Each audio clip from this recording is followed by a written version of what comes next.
Welcome to the Rim Break Rodeo. We hope this video helps. You'll start by identifying what to remove and why. Check System and Homebrew installs with Python 3 version and brew list Python. Once done, backup virtual environments and any site packages you need. This prevents losing projects.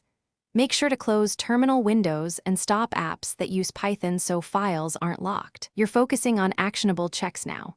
Note paths shown by which Python 3 and ls/usr/local/bin/python*, so you know whether Python came from Apple, Homebrew, Pyenv, or a PKG installer.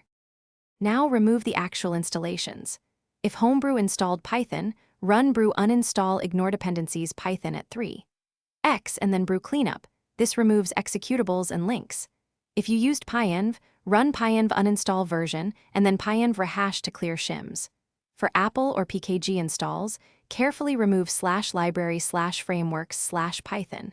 Framework and related /usr/local/bin symlinks. Use sudo rm ref on those frameworks only when you're certain. Finally, check which Python and which Python 3 to verify paths are gone. Finish by cleaning user-level leftovers. Delete /, local /, cache/pip /, Pyenv and any virtualan folders you backed up.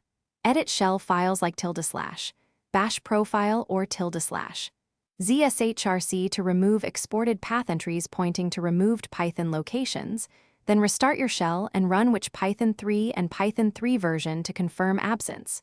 If you still see a Python binary, reboot or boot in safe mode to diagnose launch agents. If things go wrong, reinstall the version you need and repeat removal carefully.